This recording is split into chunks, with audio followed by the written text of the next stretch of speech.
So I'm not actually at my plot right now, so I've popped over. It's gonna rain, it is gonna rain, but one thing happens when you have an allotment is that you help each other out, and two plot holders, Doug and Linda, they are headed on holiday, and I've come over because I need to water inside their polytunnel.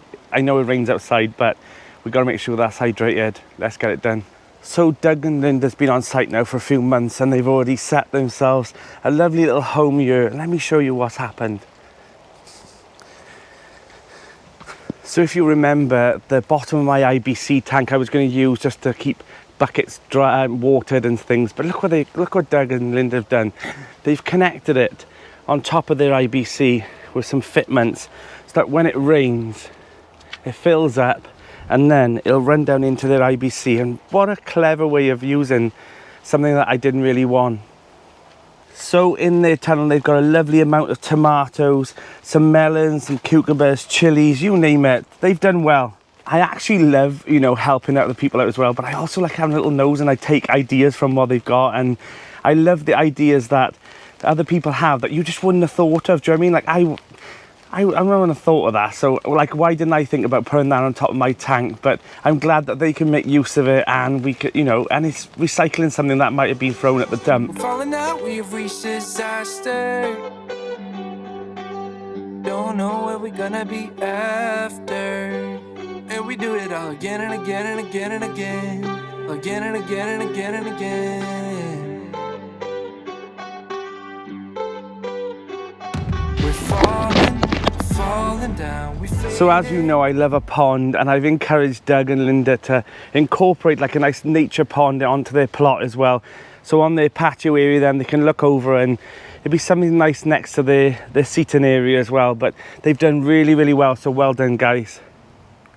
It is mad to think that we're at the end of July, and it's crazy. It's crazy to think that this is July.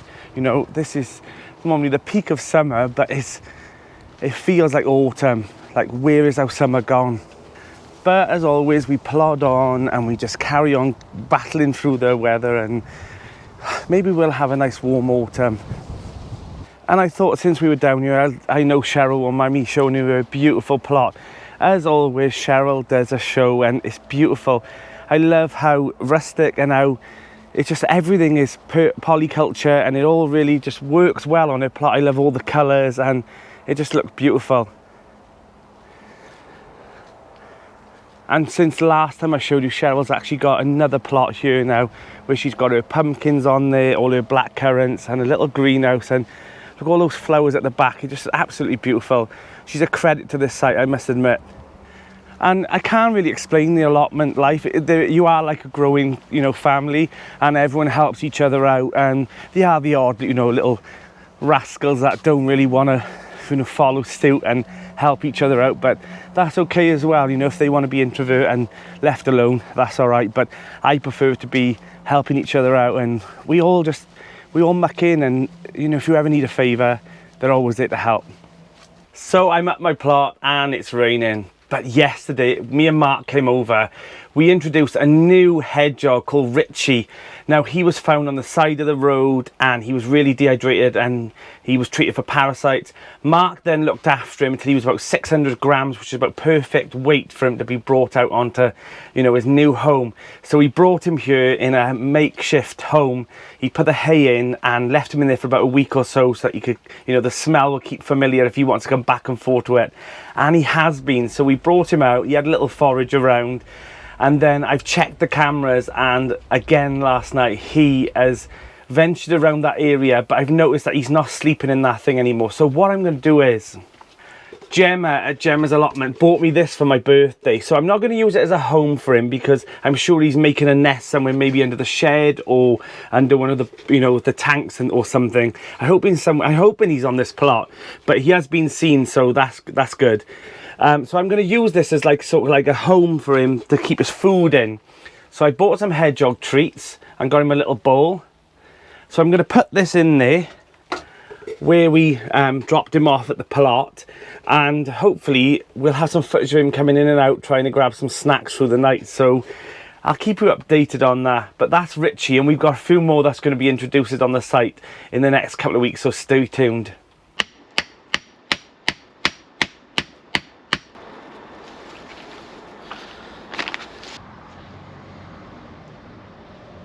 So I've also brought up some more LED strips. I'm going to put one underneath the kitchen area here, and then also these can be used in the polytunnel as well when I wire all that up in the next couple of weeks. So stay tuned for that video as well. I'm going to, hopefully we'll have some more power. The spotlights outside are working perfect. I had to come over here obviously, and later on it was a bit dark, so I put the spotlights on. It's just those little things. Do you know what I mean? Like if you come over later or your shifts are wrong, you know, and it's too dark for you just to quickly pop over or get stuff. I've left my wallet over here before and I've had to rush over, and I don't want to be over here in the torch. Do you know what I mean? If I can solve that problem by putting a little, you know, solar panel on the roof, then so be it. So let's fit these little bad boys up.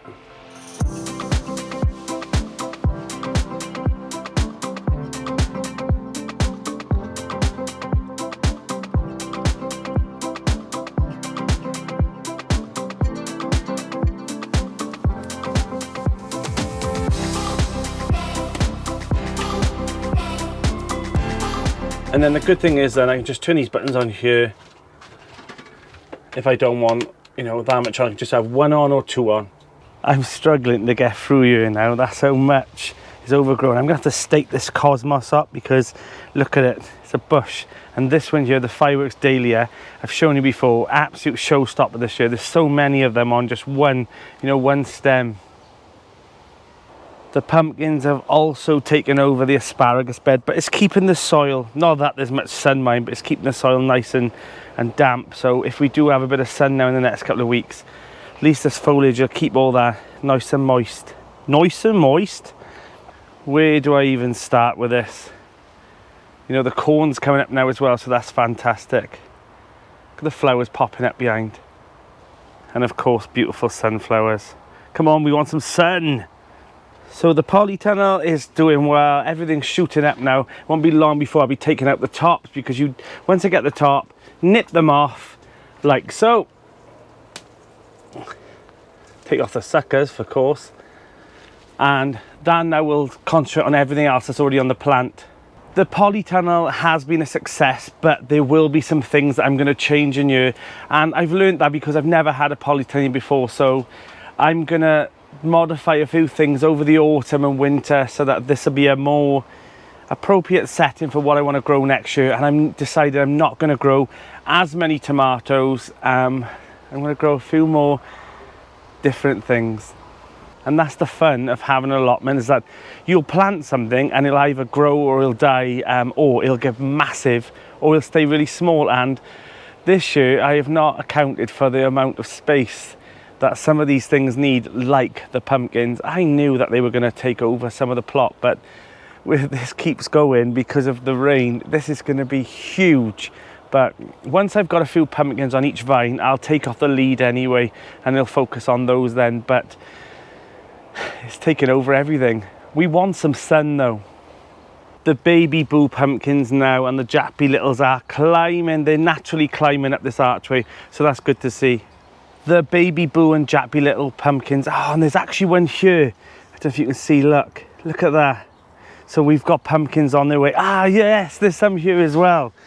Oh, this is what I love. This is what you'll love about an allotment, is that 1 minute there's nothing there, and then next you'll blink and then you'll find things that you didn't even know were growing, and they've just been hidden away, like pumpkins and cucumbers and tomatoes. They'll just appear out of nowhere, and they're like the little Christmas presents that you never expected. So I'm happy about those now.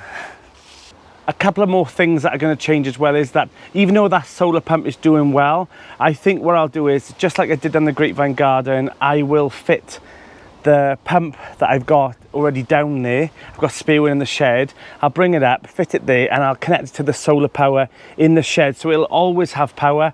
Because what happens is the pump only turns on normally when there's just a really sunny day, and otherwise it looks like this. And that's just stupid, you know what I mean? It's annoying. So that's just one of those things though. But with it on there, it'll trickle a little bit of power out the battery. And I had it down the Grapevine Garden. It used to run all over spring and summer. And in the autumn, I used to turn it off, bring out the pump, store it, and then bring it back in, put it back in. But how amazing will this plot look in the winter with the pond all frozen over and everything else all dying back? I'm looking forward to autumn already, but I feel like we're already here. I'm not going to keep moaning about the weather. That's a very British thing to do, but it's just annoying me. So the solar powered video is up now, and I'm really happy that I've now got power in the shed, and next time you see this it'll be power in the polytunnel, I hope. That's my next plan. So I'd also like to say a big thank you to everyone who's wished me happy birthday via email, Instagram, in the comments, and I was truly blessed by it all. And also people were clicking the super thanks as well, which I was absolutely overwhelmed, and that really does help the channel. You know, like that money now has now been spent back on the channel, back on the plot, and it's now going to fund the polytunnel setup with all the lights and all the gadgets that I can put in there. So thank you so much. Honestly, I truly am blessed, and I truly am happy that everyone watches my video. So thank you so much from the bottom of my heart. So it's the next day, and I popped over because I wanted to check on the Hedgehog camera. And God, that was eventful last night, I tell you. First of all, a mouse came over and started chomping on some of the Hedgehog food. Then a cat found the mouse. God, the cat got inside the Hedgehog house. It ate the mouse. That knocked a bit of a stir over there. But then luckily later on then, the Hedgehog came out and he finished off the food. God, what's going on this plot? You know, it's dog eat dog. It must be a rough neighbourhood. So I've also come over because I've got a few more things that I want to fit to the shed. I've got like a fuse box that needs to fit on it so that it doesn't surge, and then the wires overheat, so that needs to be added on. Also, I've got some wires that come across to here, so I'm going to fit some plug sockets. Oh, there's a few things, and also some harvester beans for my tea for later on. I'm going to have that with some nice boiled potatoes, smoked bacon, lashings of salted butter. Beautiful. Everything now is just a jungle here, and I'm seeing more and more pumpkins and flowers and everything else that's shooting up. You know, the rain is really surging this plot at the moment, but we just want more sun. I'm not going to keep moaning about the weather. It is what it is, but let's get on with our jobs for today. So I also added a first tunnel sign here because obviously, you know, they did sponsor this channel and, you know, recover it, help me with extra staging and things like that. So credit where credit's due. People kept asking me, oh my God, where did you get your polytunnel from?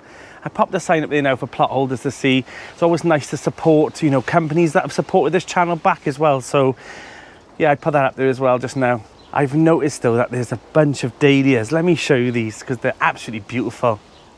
We've got this beautiful pink one here, and then as you go down, this one isn't fully opened yet, but look at this, huge.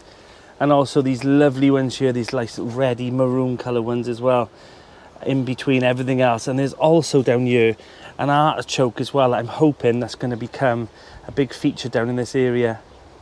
We've also got like snapdragons. Look at the fireworks coming over from over there. Just absolutely beautiful. There's just so much now. It's just an absolute firework display of flowers.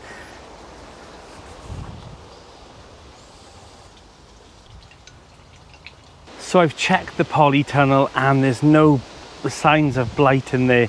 I've seen on other channels and all over Instagram that blight is devastating, you know, their crops, but luckily so far so good.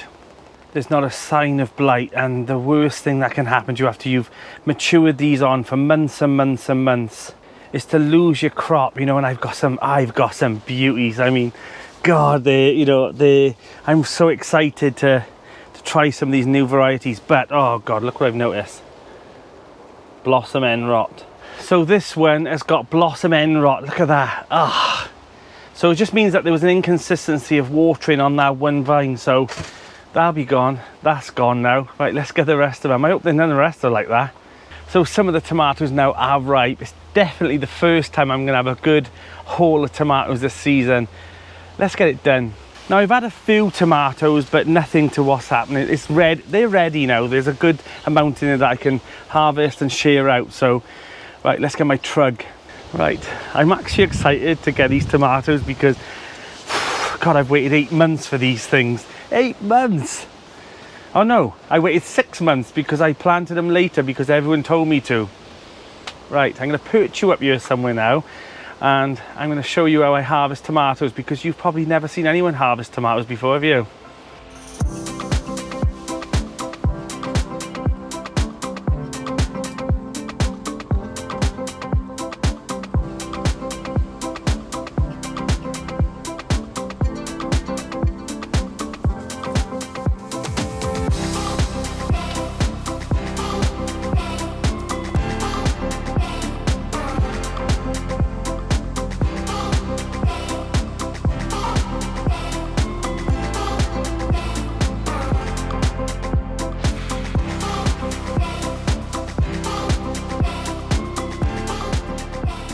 going to head down to the Grapevine Garden as well, because that's where Runnerbeans station mainly is.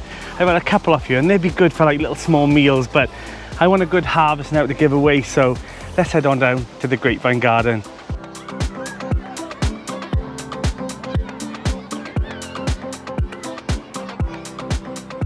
I am well happy with these. That's one positive to this rain, is that they swell up all the runner beans. I'm Danny and this is the Grapevine Garden.